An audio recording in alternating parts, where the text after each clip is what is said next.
আপনাদের খানকা শরীফে নামাজ পড়েন বা খানকা শরীফকে সামনে করে নামাজ পড়েন, যেখানে আপনাদের নেতার ছবি থাকে, ছবি সামনে করে নামাজ পড়েন। এই ছবি সামনে করে নামাজ পড়ার এই ব্যাখ্যাটা চেয়েছে জনগণ। ইয়া আল্লাহ ইয়া রহমান ইয়া রাহিম। এই যে ছবি সামনে রেখে, এটা সবসময় আমরা ছবি সামনে রেখে পড়ি তা নয়। আমাদের সীমাবদ্ধ জায়গা সংকলনের কারণে অনেক কিছু করতে হয় আমাদের। তবে খানকা শরীফে আমাদের যে ছবি, এটা আমাদের মুর্শিদের ছবি মোবারক তো আমরা রাখবই, এটা থাকবেই। আর আল্লাহ রাসুলের ছবি ছিল, নবী রাসুলগণেরও ছবি ছিল। কাজে ছবি যদি না থাকে তাহলে আমি যার ছবিটা থাকবে না তাকে আমি কিভাবে, আমার নবীর সময় তো ক্যামেরা ছিল না, তো নবীর ছবি কিভাবে ছিল ওখানে? নবীর ছবি ছিল, আপনারা দেখেন সেটা কোরআনের মাধ্যমে আসছে। এখন যদি কিনা সেটা আপনারা কোরআন পড়েন বা কোরআন জানেন তাহলে সেখানে দেখতে পারবেন। আলেম ওলামা বলছে যে যে ঘরে ছবি থাকে সেখানে নামাজই হয় না, তাহলে আপনারা ছবি সামনে করে নামাজ পড়েন কি করে? আমি তো সেই কথা আবার বলি, যারা বলে যে ছবি সামনে রেখে নামাজ হয় না, যে ঘরে ছবি থাকে সে ঘরে নামাজই হয় না, এই কথাটা তারা আসলে সঠিক জানে না। না জানার কারণেই এই কথাটা তারা বলছে। আপনি দেখেন সূরা বাকারার 248 নম্বর আয়াতে যে ব্যাখ্যা দিচ্ছে, সেই ব্যাখ্যাটা তাদেরকে একটু খেয়াল করতে বলেন, দেখবেন ইনশাল্লাহ তারা সমস্তটাই পেয়ে যাবে, কোনো অসুবিধা। আচ্ছা, এই ইসে আপনার দেওয়ানবাগিকে জিন্দা কাফের বলেছে, অনেক লোকে জিন্দা কাফের বলে, গালিগালাজ করে, এতে আপনাদের ক্রিয়া বা প্রতিক্রিয়া কি? আমাদের প্রতীকে আল্লাহ রাসুলের সময় তো আল্লাহ রাসুলগণের বা নবী রাসুলগণের তো বিরুদ্ধে তারা অনেক কথাই বলছে না? তো এখন দেওয়ানবাগি তো সেরকম আল্লাহর মনোনীত ব্যক্তি হলো দেওয়ানবাগি, আল্লাহর মনোনীত আলেম। দেওয়ানবাগি তো এই জমানার মুজাদ্দিদ হইতে জনগণের ভোটে না, আল্লাহ তাকে নিযুক্ত করছেন। এবং শুধু তাই নয়, আল্লাহ নিজে এই দেওয়ানবাগিকে প্রেরণ করছেন। দেওয়ানবাগি কিন্তু প্রেরিত, দেওয়ানবাগি হল প্রেরিত ব্যক্তি। আল্লাহ মনোনীত নয়নই করেন, শুধু তাকে প্রেরণ কইরা তারপরে এমন একটা ঘটনা ঘটাই দিছে মাওলায়, আল্লাহ ঘটনা ঘটেছে। আপনারা দেখেন দেওয়ানবাগির প্রতি ছবি, দেওয়ানবাগির ছবি মোবারক, চেহারা মোবারকটা আল্লাহ দয়া করে আসমানের চাঁদেও দেখাই দিছে।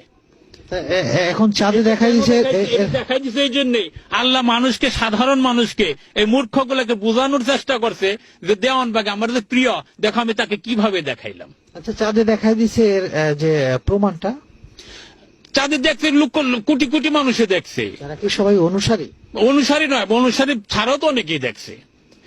এখন যারা যারা দেখবে না, সবাই যে দেখবে তা তো না। যে অন্ধ তারা যদি আঙ্গুল দিয়ে দেখাই দিল তো সে দেখবে না। আচ্ছা, দেওয়ানবাগি যে আল্লাহর প্রেরিত, এর প্রমাণ যদি দর্শক চায় যে কিভাবে? 100 বার দেখেন, নবী রাসূলগণের পরে বেলায়েতের যুগে হযরত বড় পীর আব্দুল কাদের জিলানী হইতে পর্যন্ত যতগুলা এই পীর মাশায়েখ বা উলিয়া পৃথিবীতে আসছে, কেউ কিন্তু রাসূলকে বা আল্লাহকে এমন ভাবে প্রকাশ করতে পারেনি।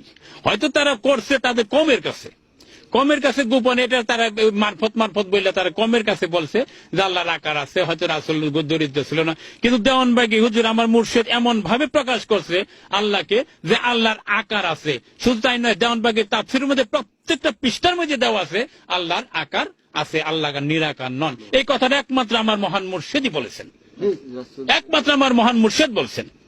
আপনি বলে গেলে দেওয়ানবাগি আল্লাহর প্রেরিত মানুষের কল্যাণের জন্য, তো এর ব্যাখ্যাটা কিভাবে দেবেন? এর ব্যাখ্যাটা পরিষ্কার যে আল্লাহর প্রেরিত এই জন্যই আমার মুর্শিদ আল্লাহকে আকার সে বাস্তবে প্রমাণ করছে।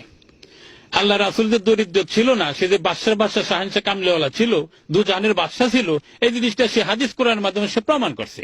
তো এ থেকে তো পরিষ্কারই বোঝা যাইতেছে যে আল্লাহর বন্ধুর প্রশংসা কে করে? বন্ধুর প্রশংসা তো বন্ধুই করে, বন্ধুর প্রশংসা শত্রুই করে না। আর যারা এই কথাটাকে পছন্দ করে না, তারা স্বাভাবিকভাবে বোঝা যাইতেছে আল্লাহ এবং আল্লাহ রাসূলের শত্রু, তারা প্রধান শত্রু। আচ্ছা, এখানে আকার এবং নিরাকারের যে কথাটা একটু শুনতে পেলাম, যে আল্লাহকে দেওয়ানবাগি কোন রূপে প্রকাশ করেছে, আকার বা নিরাকার? আল্লাহকে দেওয়ানবাগি আকার হিসেবে প্রকাশ করছে। আল্লাহ দেওয়ানবাগি করবেন না, কোরআন তো আল্লাহ নিজেই প্রকাশ হয়েছে, কিন্তু সেটা এরা জীবনে কোনদিন প্রকাশ করে নাই। আমার আল্লাহ যে কথাটা প্রকাশ করছে। আল্লাহ যদি আকার হয় তাহলে কোন আকারে আছে যদি একটু বলতেন?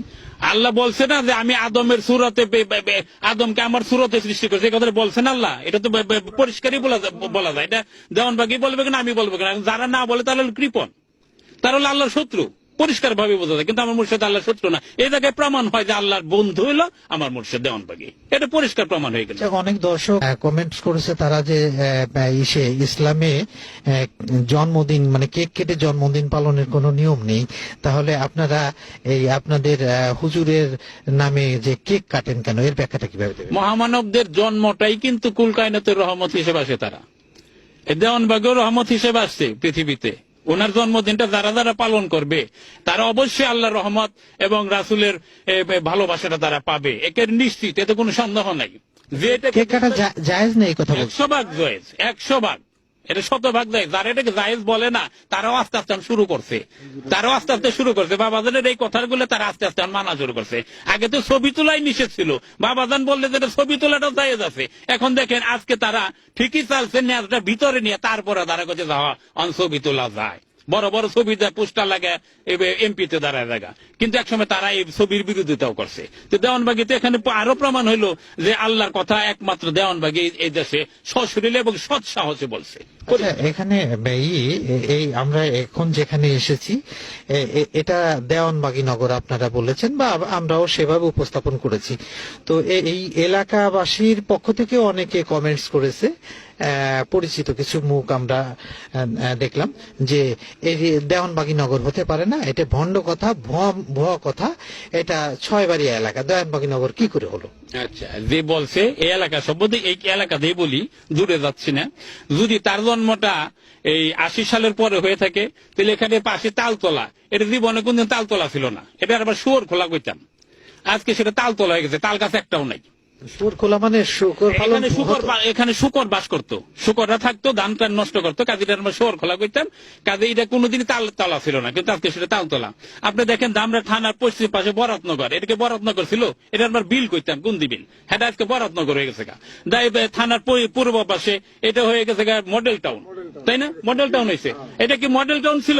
এখানে ছিল পুষ্কুনি, ছিল পানি, আজকে সেটা মডেল টাউন। যে জায়গার পরিবর্তন হয় কেন? এটা উন্নত হয়েছে। দেওয়ানবাগী, এখানে দেওয়ানবাগীর অনুসারে এখানে বাস করে, এখানে আল্লাহর বন্ধু বাস করে, এবং শুধু তাই নয়, আল্লাহর বন্ধুর শিক্ষা অনুসারে আল্লাহ এবং আল্লাহ রাসূলের গুণ কীর্তন এখানে করা হয়। এটা দেওয়ানবাগের নগর হয়েছে, এটা তোর মাথায় বাড়ি দেওয়া নাই। যদি সে কেউ মানলো না মানলে না মানলো। আচ্ছা, এটা দালিলিক ভাবে কি স্বীকৃতি পাবে?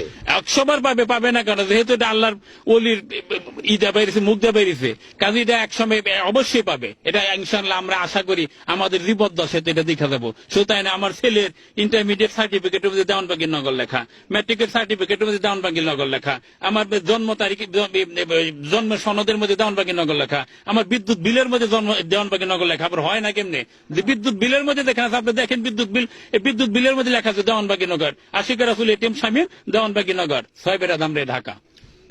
আচ্ছা, এখানে বিভিন্ন আলেম ওলামা বিভিন্ন মত প্রকাশ করছে, দেওয়ানবাগীকে নাজায়েজ বলছে, জিন্দা কাফির বলছে, অনেক কিছু বলছে। তো তারা কি সবাই ভুল বলছে? কোরআনের ব্যাখ্যা তারা যেভাবে দিচ্ছে, আপনি কি বলতে চাচ্ছেন যে আপনাদেরটাই সঠিক?